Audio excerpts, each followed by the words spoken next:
أعوذ بالله من الشيطان الرجيم. بسم الله الرحمن الرحيم. ألف لام ميم. الله لا إله إلا هو الحي القيوم نزل عليك الكتاب بالحق مصدقا لما بين يديه وأنزل التوراة والإنجيل من قبل هدى للناس وأنزل الفرقان إن الذين كفروا بآيات الله لهم عذاب شديد والله عزيز ذو انتقام إن الله لا يخفى عليه شيء في الأرض ولا في السماء هو الذي يصوركم في الأرحام كيف يشاء لا إله إلا هو العزيز الحكيم هو الذي أنزل عليك الكتاب منه آيات محكمات هن أم الكتاب وأخر متشابهات فأما الذين في قلوبهم زيغ فيتبعون ما تشابه منه ابتغاء الفتنة وابتغاء تأويله وما يعلم تأويله إلا الله والراسخون في العلم يقولون آمنا به كل من عند ربنا وما يذكر إلا أولو الألباب ربنا لا تزغ قلوبنا بعد إذ هديتنا وهب لنا من لدنك رحمة إنك أنت الوهاب ربنا إنك جامع الناس ليوم لا ريب فيه إن الله لا يخلف الميعاد إن الذين كفروا لن تغني عنهم أموالهم ولا أولادهم من الله شيئا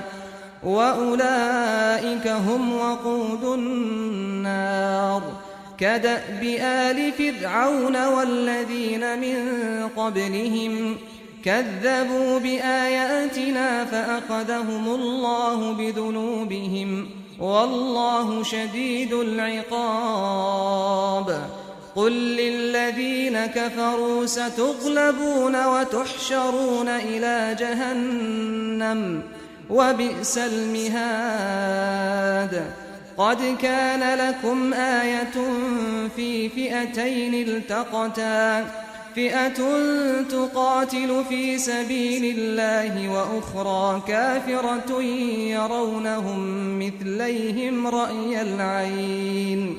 والله يؤيد بنصره من يشاء إن في ذلك لعبرة لأولي الأبصار زين للناس حب الشهوات من النساء والبنين والقناطير المقنطرة من الذهب والفضة والخيل المسومة والأنعام والحرث ذلك متاع الحياة الدنيا والله عنده حسن المآب قل أنبئكم بخير من ذلكم للذين اتقوا عند ربهم جنات تجري من تحتها الأنهار خالدين فيها وأزواج مطهرة ورضوان من الله والله بصير بالعباد الذين يقولون ربنا إننا آمنا فاغفر لنا ذنوبنا وقنا عذاب النار الصابرين والصادقين والقانتين والمنفقين والمستغفرين بالأسحار شهد الله أنه لا إله إلا هو والملائكة وأولو العلم قائما بالقسط لا إله إلا هو العزيز الحكيم إن الدين عند الله الإسلام وما اختلف الذين أوتوا الكتاب إلا من بعد ما جاءهم العلم بغيا بينهم ومن يكفر بآيات الله فإن الله سريع الحساب فإن حاجوك فقل أسلمت وجهي لله ومن اتبعني وقل للذين أوتوا الكتاب والأميين أأسلمتم فإن أسلموا فقد اهتدوا وإن تولوا فإنما عليك البلاغ والله بصير بالعباد إن الذين يكفرون بآيات الله ويقتلون النبيين بغير حق ويقتلون الذين يأمرون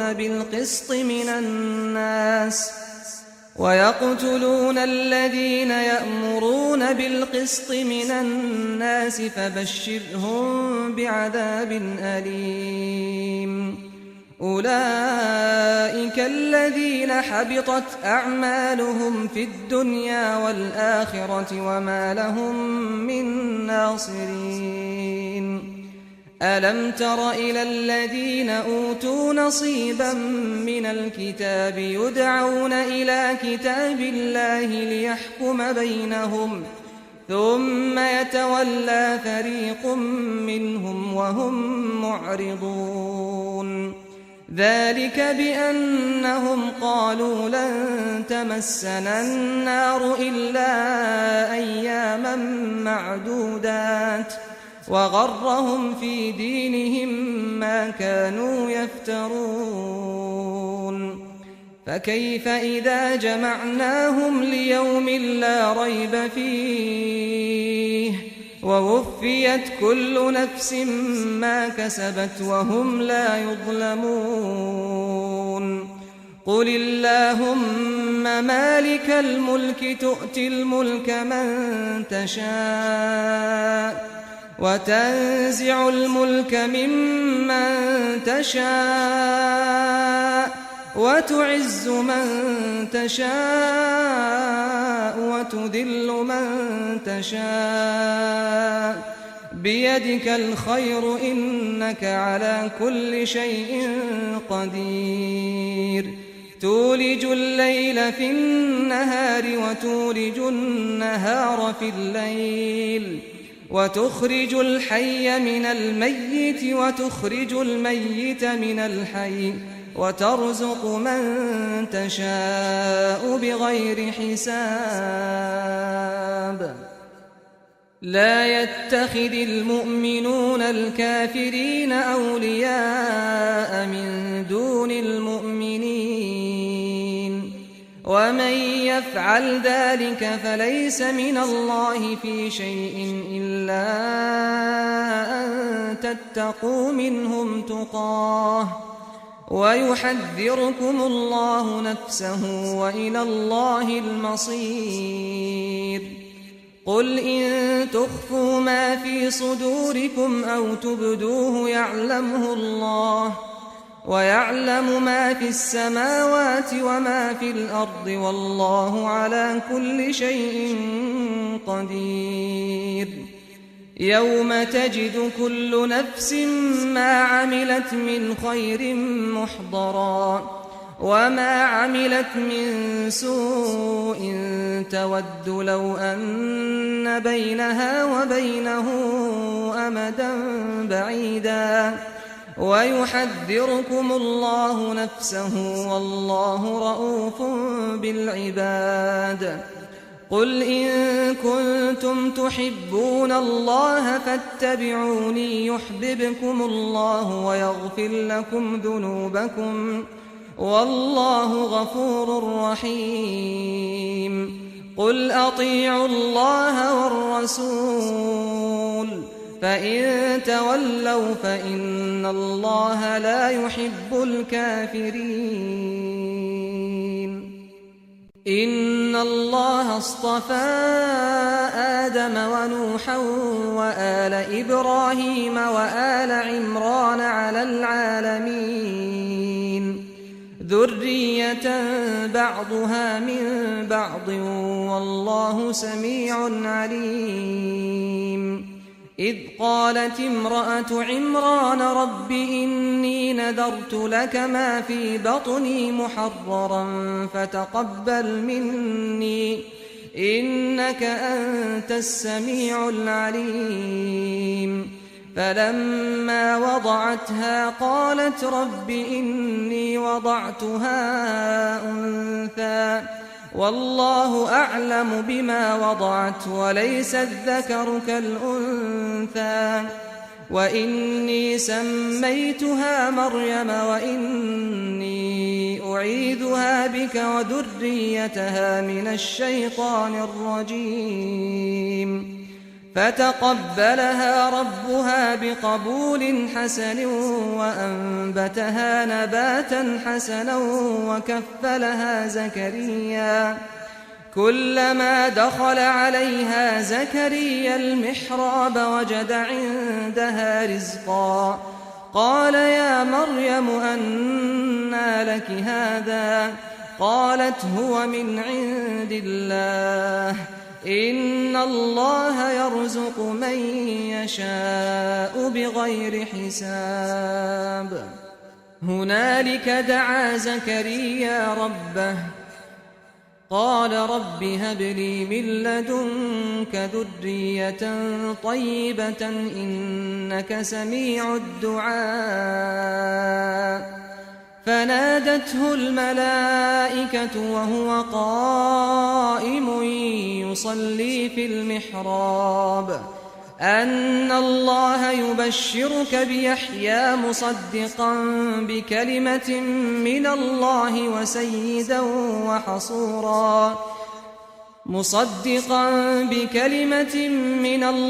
وسيدا وحصورا ونبيا من الصالحين قال رب أنى يكون لي غلام وقد بلغني الكبر وامرأتي عاقر قال كذلك الله يفعل ما يشاء قال رب اجعل لي آية قال آيتك ألا تكلم الناس 3 أيام إلا رمزا واذكر ربك كثيرا وسبح بالعشي والإبكار وإذ قالت الملائكة يا مريم إن الله اصطفاك وطهرك واصطفاك على نساء العالمين يا مريم اقنتي لربك واسجدي واركعي مع الراكعين ذلك من أنباء الغيب نوحيه إليك وما كنت لديهم إذ يلقون أقلامهم أيهم يكفل مريم وما كنت لديهم إذ يختصمون إذ قالت الملائكة يا مريم إن الله يبشرك بكلمة منه اسمه المسيح عيسى ابن مريم وجيها في الدنيا والآخرة ومن المقربين ويكلم الناس في المهد وكهلا ومن الصالحين. قالت رب أنى يكون لي ولد ولم يمسسني بشر قال كذلك الله يخلق ما يشاء إذا قضى أمرا فإنما يقول له كن فيكون. ويعلمه الكتاب والحكمة والتوراة والإنجيل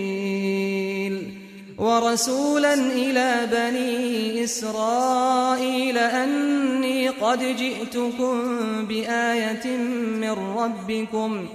أني أخلق لكم من الطين كهيئة الطير فأنفخ فيه فيكون طيرا بإذن الله وأبرئ الأكمه والأبرص وأحيي الموتى بإذن الله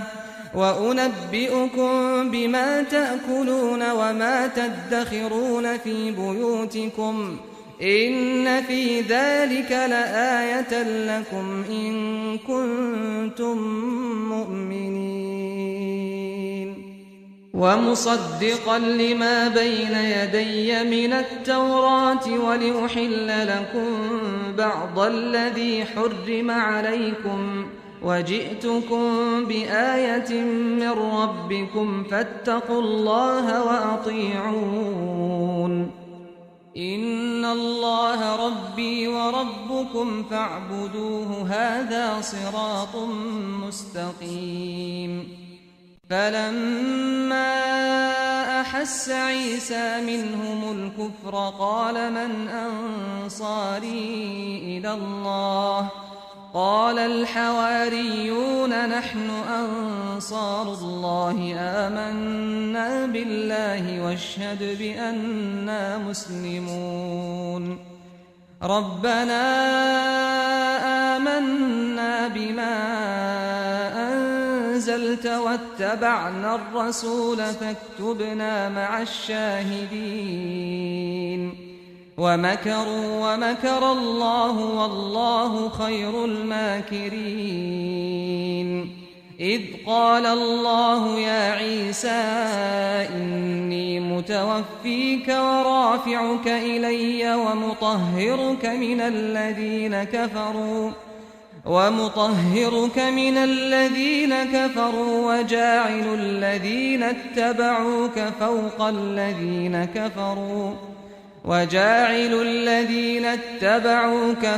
الذين كفروا إلى يوم القيامة ثم إلي مرجعكم فأحكم بينكم فيما كنتم فيه تختلفون. فأما الذين كفروا فأعذبهم عذابا شديدا في الدنيا والآخرة وما لهم من ناصرين. وأما الذين آمنوا وعملوا الصالحات فيوفيهم أجورهم والله لا يحب الظالمين. ذلك نتلوه عليك من الآيات والذكر الحكيم. إن مثل عيسى عند الله كمثل آدم خلقه من تراب ثم قال له كن فيكون. الحق من ربك فلا تكن من الممترين. فمن حاجك فيه من بعد ما جاءك من العلم فقل تعالوا ندع أبناءنا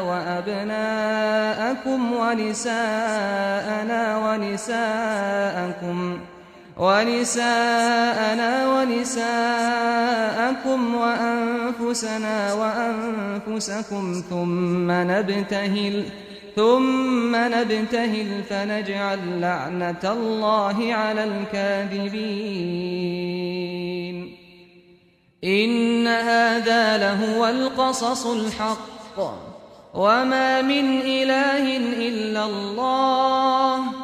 وإن الله لهو العزيز الحكيم. فإن تولوا فإن الله عليم بالمفسدين. قل يا أهل الكتاب تعالوا إلى كلمة سواء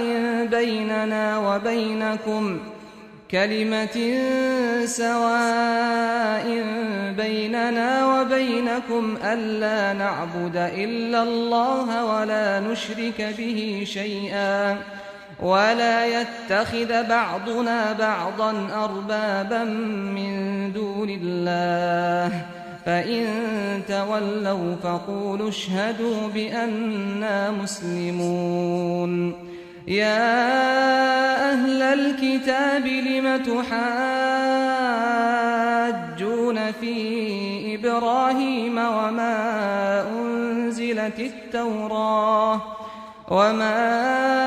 أنزلت التوراة والإنجيل إلا من بعده أفلا تعقلون. ها أنتم هؤلاء حاججتم فيما لكم به علم فلم تحاجون فيما ليس لكم به علم والله يعلم وأنتم لا تعلمون. ما كان إبراهيم يهوديا ولا نصرانيا ولكن كان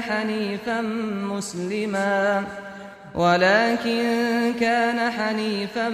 مسلما وما كان من المشركين. إن أولى الناس بإبراهيم للذين اتبعوه وهذا النبي والذين آمنوا والله ولي المؤمنين. ودت طائفة من أهل الكتاب لو يضلونكم وما يضلون إلا أنفسهم وما يشعرون. يا أهل الكتاب لم تكفرون بآيات الله وأنتم تشهدون. يا أهل الكتاب لم تلبسون الحق بالباطل وتكتمون الحق وأنتم تعلمون. وقالت طائفة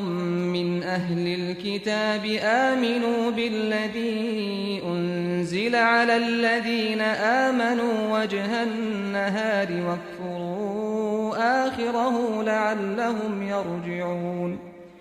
ولا تؤمنوا إلا لمن تبع دينكم قل إن الهدى هدى الله أن يؤتى أحد مثل ما أوتيتم أو يحاجوكم عند ربكم قل إن الفضل بيد الله يؤتيه من يشاء والله واسع عليم. يختص برحمته من يشاء والله ذو الفضل العظيم. ومن أهل الكتاب من إن تأمنه بقنطار يؤده إليك ومنهم من إن تأمنه بدينار لا يؤده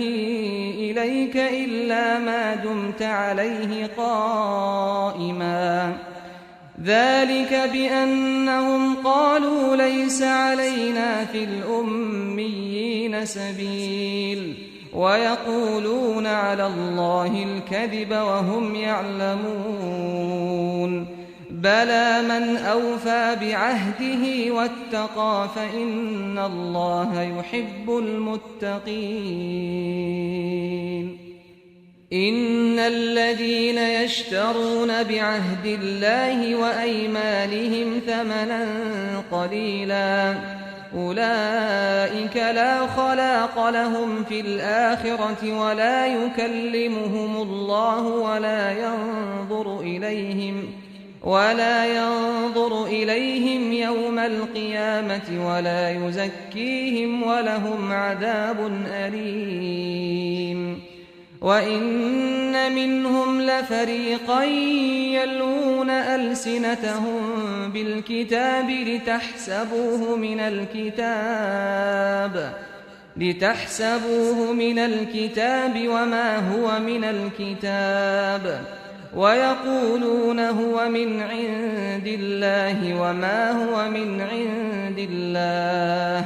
ويقولون على الله الكذب وهم يعلمون ما كان لبشر أن يؤتيه الله الكتاب والحكم والنبوة ثم يقول للناس كونوا عبادا لي من دون الله ولكن كونوا ربانيين بما كنتم تعلمون الكتاب وبما كنتم تدرسون ولا يأمركم أن تتخذوا الملائكة والنبيين أربابا أيأمركم بالكفر بعد إذ أنتم مسلمون وإذ أخذ الله ميثاق النبيين لما آتيتكم من كتاب وحكمة ثم جاءكم رسول مصدق لما معكم لتؤمنن به ولتنصرنه قال أقررتم وأخذتم على ذلكم إصري قالوا أقررنا قال فاشهدوا وأنا معكم من الشاهدين فمن تولى بعد ذلك فأولئك هم الفاسقون أفغير دين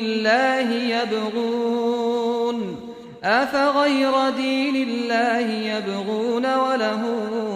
أسلم من في السماوات والأرض طوعا وكرها وإليه يرجعون قل آمنا بالله وما أنزل علينا وما أنزل على إبراهيم وإسماعيل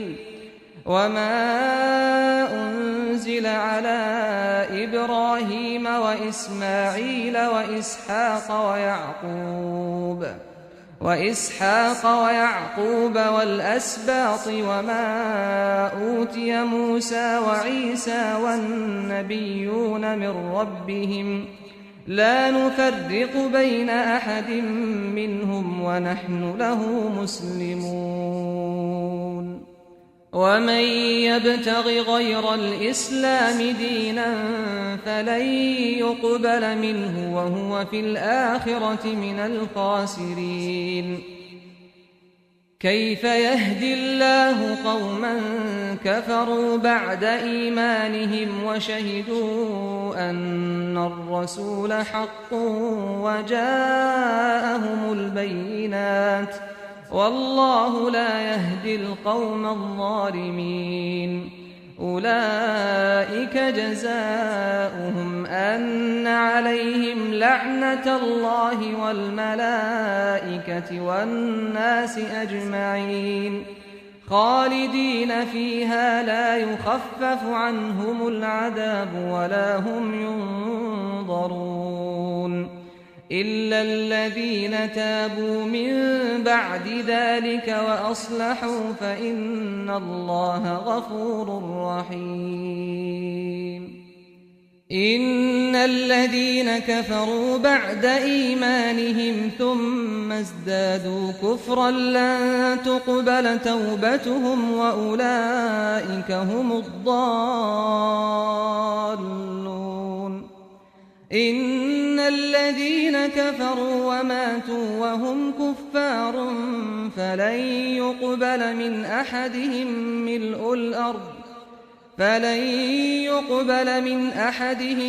ملء الأرض ذهبا ولو افتدى به أولئك لهم عذاب أليم وما لهم من ناصرين. لن تنالوا البر حتى تنفقوا مما تحبون وما تنفقوا من شيء فإن الله به عليم. كل الطعام كان حلا لبني إسرائيل إلا ما حرم إسرائيل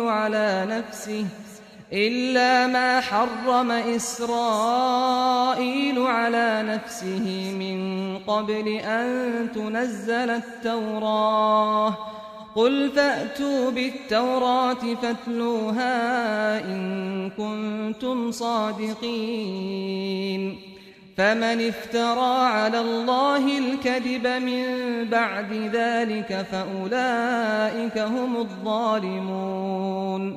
قل صدق الله فاتبعوا ملة إبراهيم حنيفا وما كان من المشركين. إن أول بيت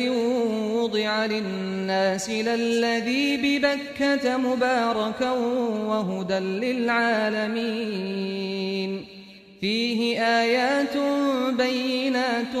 مقام إبراهيم ومن دخله كان آمنا ولله على الناس حج البيت من استطاع إليه سبيلا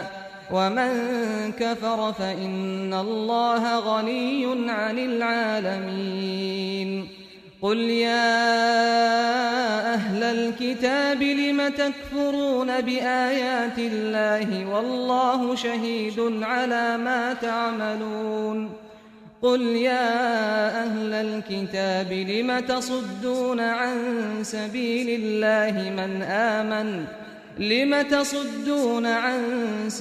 الله من آمن تبغونها عوجا وأنتم شهداء وما الله بغافل عما تعملون. يا أيها الذين آمنوا إن تطيعوا فريقا من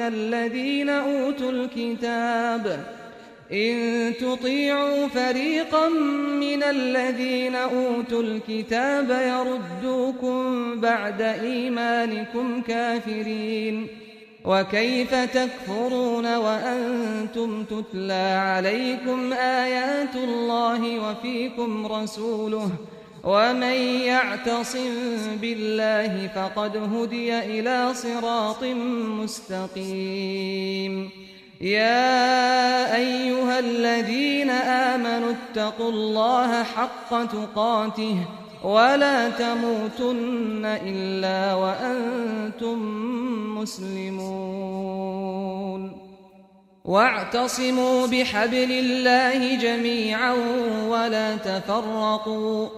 واذكروا نعمة الله عليكم إذ كنتم أعداء فألف بين قلوبكم فأصبحتم بنعمته إخوانا وكنتم على شفا حفرة من النار فأنقذكم منها. كذلك يبين الله لكم آياته لعلكم تهتدون. ولتكن منكم أمة يدعون إلى الخير ويأمرون بالمعروف وينهون عن المنكر وأولئك هم المفلحون ولا تكونوا كالذين تفرقوا واختلفوا من بعد ما جاءهم البينات وأولئك لهم عذاب عظيم يوم تبيض وجوه وتسود وجوه فأما الذين اسودت وجوههم أكفرتم بعد إيمانكم فذوقوا العذاب بما كنتم تكفرون وأما الذين ابيضت وجوههم ففي رحمة الله هم فيها خالدون تلك آيات الله نتلوها عليك بالحق وما الله يريد ظلما للعالمين ولله ما في السماوات وما في الأرض وإلى الله ترجع الأمور كنتم خير أمة أخرجت للناس تأمرون بالمعروف وتنهون عن المنكر وتؤمنون بالله ولو آمن أهل الكتاب لكان خيرا لهم منهم المؤمنون وأكثرهم الفاسقون لن يضروكم إلا أذى وإن يقاتلوكم يولوكم الأدبار ثم لا ينصرون ضربت عليهم الذلة أينما ثقفوا إلا بحبل من الله وحبل من الناس وباءوا بغضب من الله وضربت عليهم المسكنة ذلك بأنهم كانوا يكفرون بآيات الله ويقتلون الأنبياء بغير حق ذلك بما عصوا وكانوا يعتدون ليسوا سواء من أهل الكتاب أمة قائمة يتلون آيات الله آناء الليل وهم يسجدون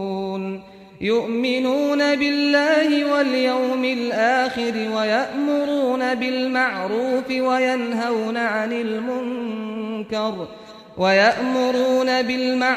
وينهون عن المنكر ويسارعون في الخيرات وأولئك من الصالحين وما يفعلوا من خير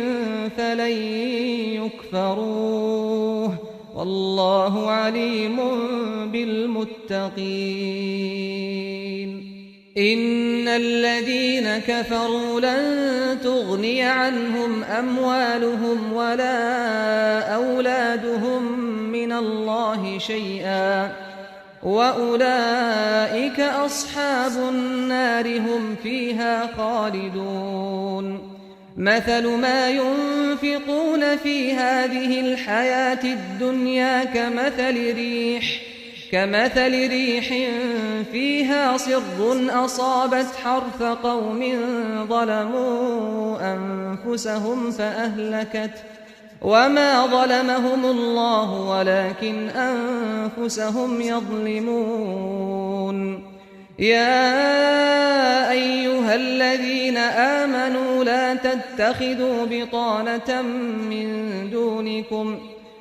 تتخذوا بطانة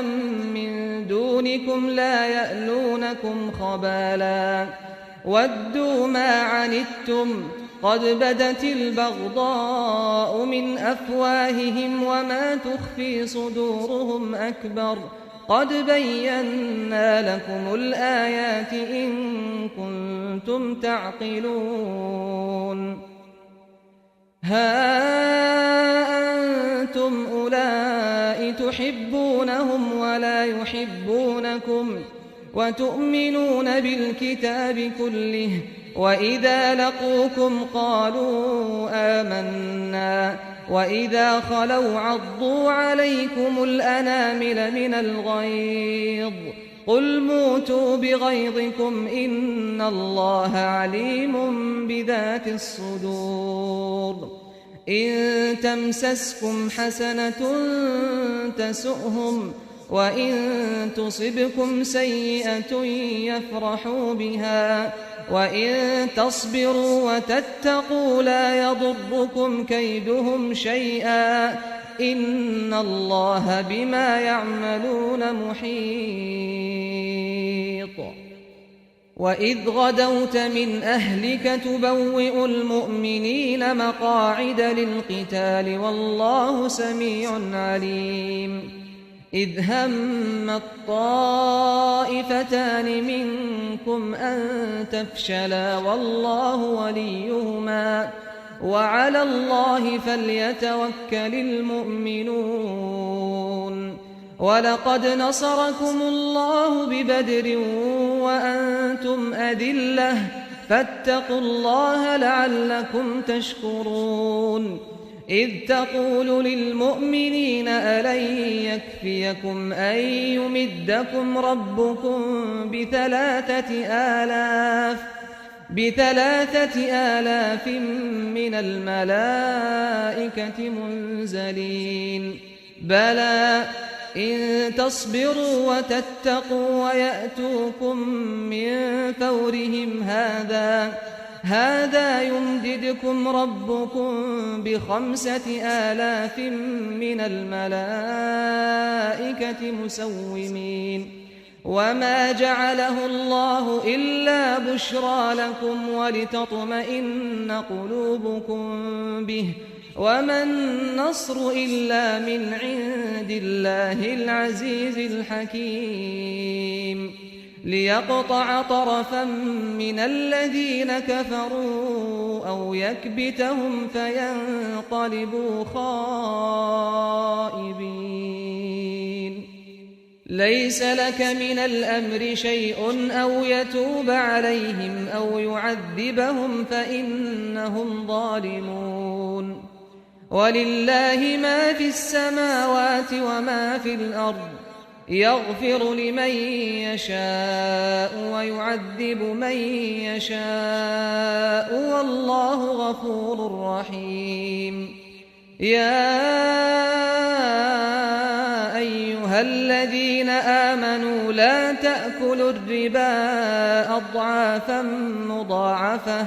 واتقوا الله لعلكم تفلحون. واتقوا النار التي أعدت للكافرين وأطيعوا الله والرسول لعلكم ترحمون. وسارعوا إلى مغفرة من ربكم وجنة عرضها السماوات والأرض أعدت للمتقين الذين ينفقون في السراء والضراء والكاظمين الغيظ والعافين عن الناس والله يحب المحسنين. والذين إذا فعلوا فاحشة أو ظلموا أنفسهم ذكروا الله فاستغفروا لذنوبهم ومن يغفر الذنوب إلا الله ولم يصروا على ما فعلوا وهم يعلمون. أولئك جزاؤهم مغفرة من ربهم وجنات تجري من تحتها الأنهار خالدين فيها ونعم أجر العاملين. قد خلت من قبلكم سنن فسيروا في الأرض فانظروا كيف كان عاقبة المكذبين. هذا بيان للناس وهدى وموعظة للمتقين ولا تهنوا ولا تحزنوا وأنتم الأعلون إن كنتم مؤمنين إن يمسسكم قرح فقد مس القوم قرح مثله وتلك الأيام نداولها بين الناس وليعلم الله الذين آمنوا ويتخذ منكم شهداء والله لا يحب الظالمين وليمحص الله الذين آمنوا ويمحق الكافرين أم حسبتم أن تدخلوا الجنة ولما يعلم الله الذين جاهدوا منكم ويعلم الصابرين ولقد كنتم تمنون الموت من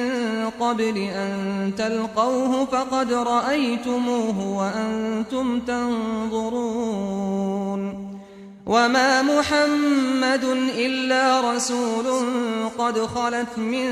قبله الرسل أفإن مات أو قتلا انقلبتم على أعقابكم ومن ينقلب على عقبيه فلن يضر الله شيئا وسيجزي الله الشاكرين وما كان لنفس أن تموت إلا بإذن الله كتابا مؤجلا ومن يرد ثواب الدنيا نؤته منها ومن يرد ثواب الآخرة نؤته منها وسنجزي الشاكرين وكأي من نبي قاتل معه ربيون كثير فما وهنوا لما أصابهم في سبيل الله وما ضعفوا وما استكانوا والله يحب الصابرين وما كان قولهم إلا أن قالوا ربنا اغفر لنا ذنوبنا وإسرافنا في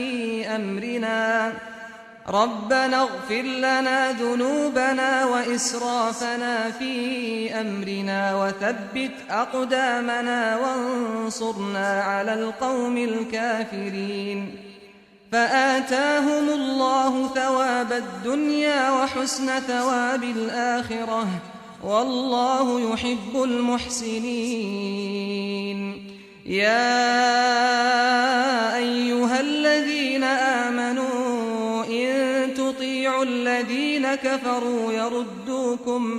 يردوكم على أعقابكم فتنقلبوا خاسرين بل الله مولاكم وهو خير الناصرين سنلقي في قلوب الذين كفروا الرعب بما أشركوا بالله ما لم ينزل به سلطانا ومأواهم النار وبئس مثوى الظالمين ولقد صدقكم الله وعده إذ تحسونهم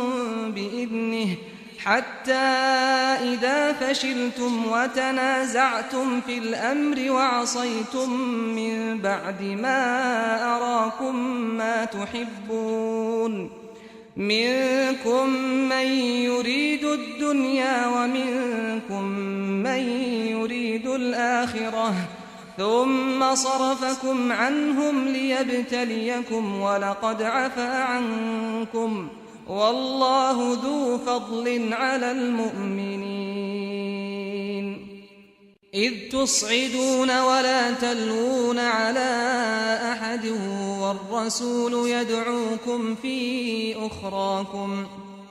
والرسول يدعوكم في أخراكم فأثابكم غما بغم لكي لا تحزنوا على ما فاتكم ولا ما أصابكم والله خبير بما تعملون ثم أنزل عليكم من بعد الغم أمنة نعاسا يغشى طائفة منكم وطائفة قد أهمتهم أنفسهم يظنون بالله غير الحق ظن الجاهلية يقولون هل لنا من الأمر من شيء قل إن الأمر كله لله يخفون في أنفسهم ما لا يبدون لك يقولون لو كان لنا من الأمر شيء ما قتلنا هاهنا قل لو كنتم في بيوتكم لبرز الذين كتب عليهم القتل إلى مضاجعهم وليبتلي الله ما في صدوركم وليمحص ما في قلوبكم والله عليم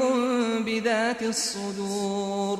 إن الذين تولوا منكم يوم التقى الجمعان إنما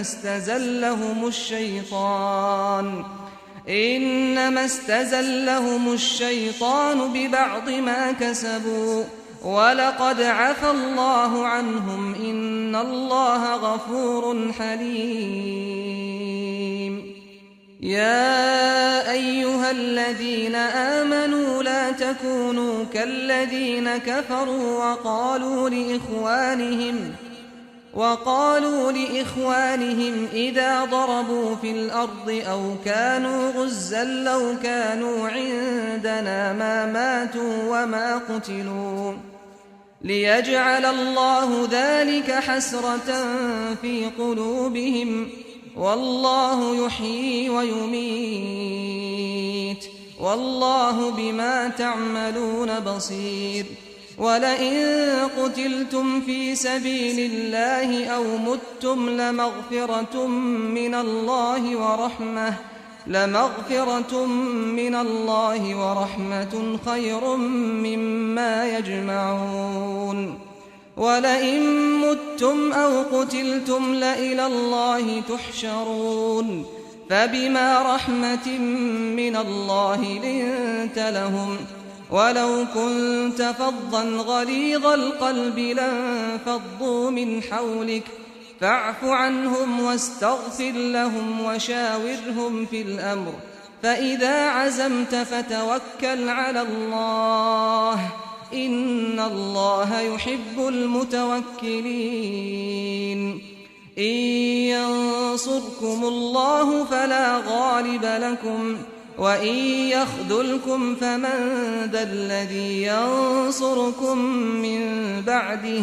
وعلى الله فليتوكل المؤمنون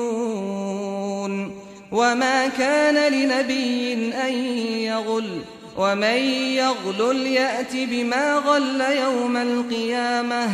ثم توفى كل نفس ما كسبت وهم لا يظلمون أفمن اتبع رضوان الله كمن باء بسخط من الله ومأواه جهنم وبئس المصير هم درجات عند الله والله بصير بما يعملون لقد من الله على المؤمنين إذ بعث فيهم رسولا من أنفسهم يتلو عليهم آياته ويزكيهم ويعلمهم الكتاب والحكمة وإن كانوا من قبل لفي ضلال مبين أولما أصابتكم مصيبة قد أصبتم مثليها قلتم أنى هذا قل هو من عند أنفسكم إن الله على كل شيء قدير وما أصابكم يوم التقى الجمعان فبإذن الله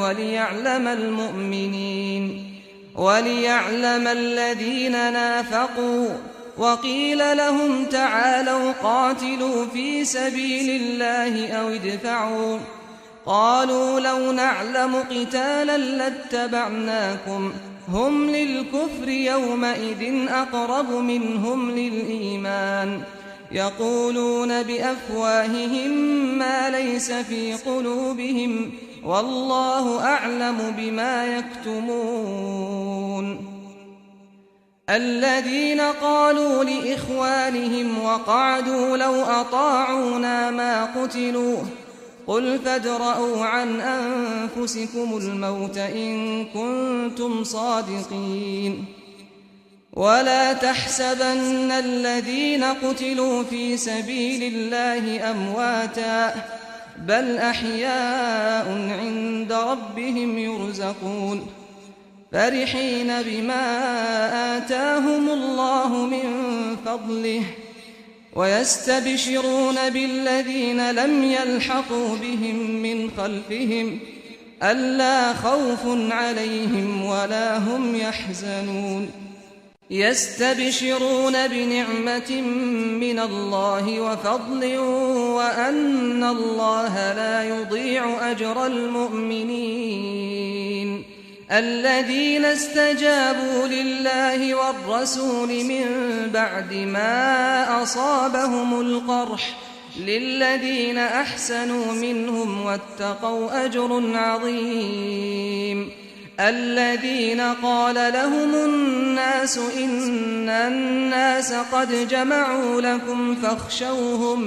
فاخشوهم فزادهم إيمانا وقالوا حسبنا الله ونعم الوكيل فانقلبوا بنعمة من الله وفضل لم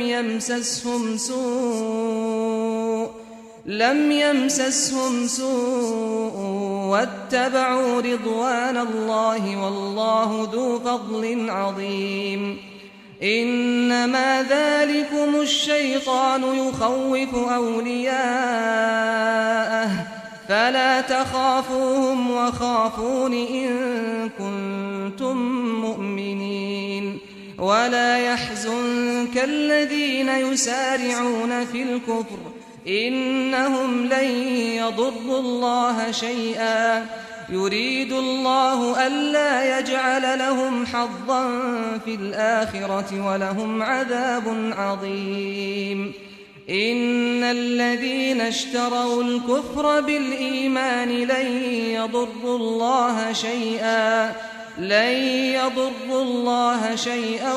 ولهم عذاب أليم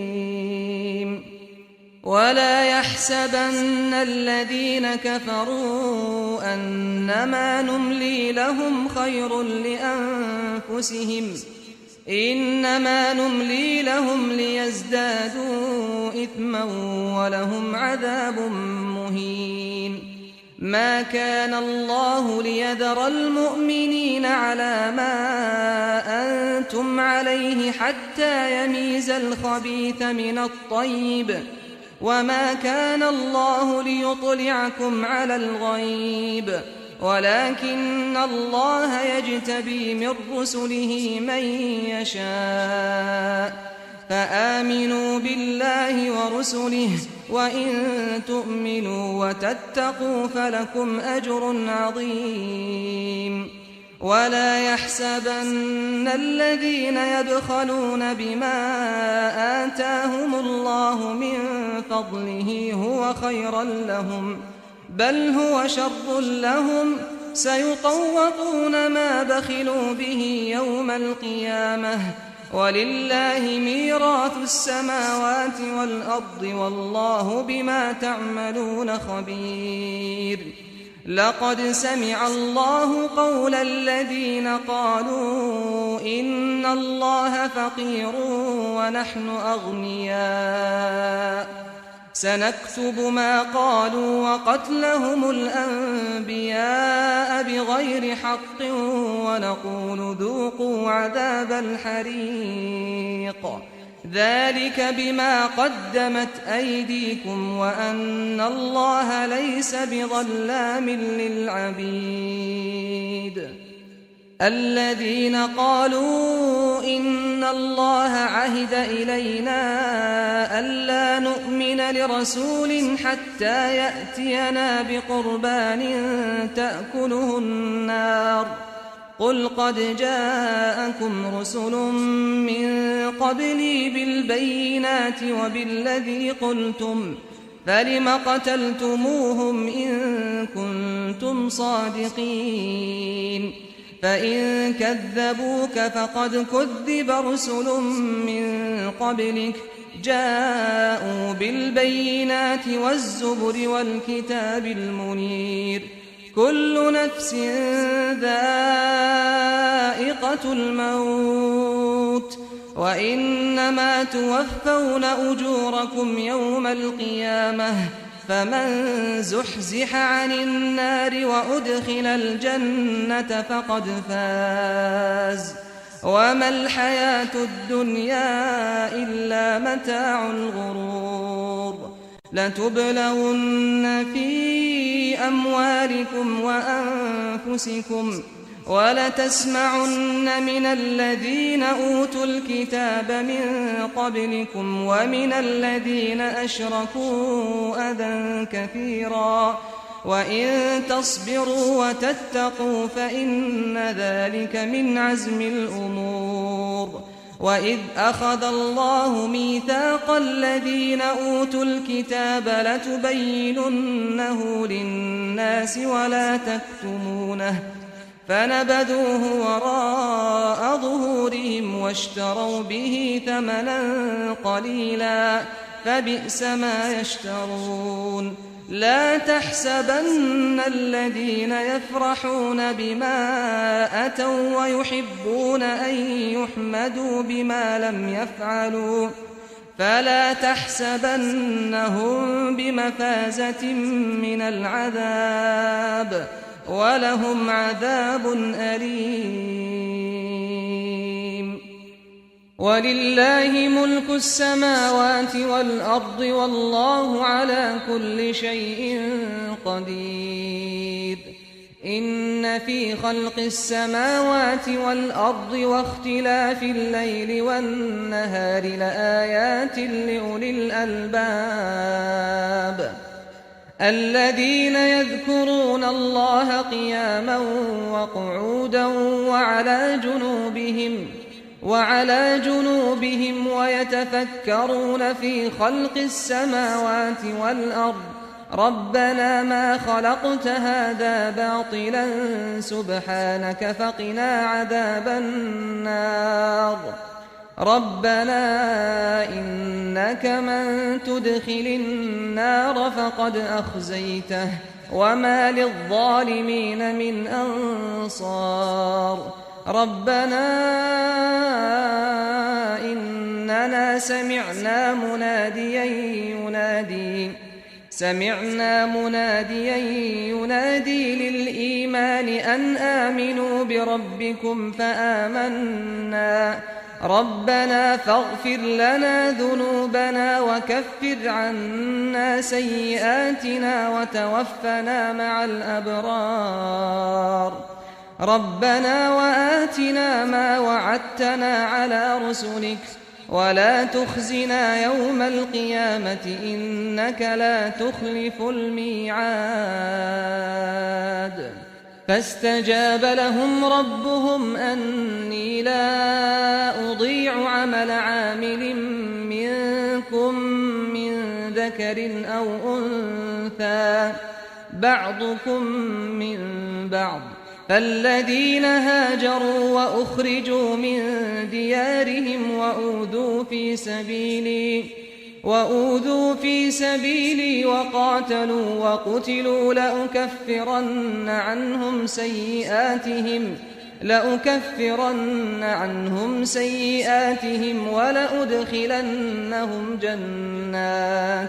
ولأدخلنهم جنات تجري من تحتها الأنهار ثوابا من عند الله والله عنده حسن الثواب لا يغرنك تقلب الذين كفروا في البلاد متاع قليل ثم مأواهم جهنم وبئس المهاد لكن الذين اتقوا ربهم لهم جنات تجري من تحتها الأنهار خالدين فيها نزلا من عند الله وما عند الله خير للأبرار وإن من أهل الكتاب لمن يؤمن بالله وما أنزل إليكم وما أنزل إليهم خاشعين لله لا يشترون بآيات الله ثمنا قليلا أولئك لهم أجرهم عند ربهم إن الله سريع الحساب يا أيها الذين آمنوا اصبروا وصابروا ورابطوا واتقوا الله لعلكم تفلحون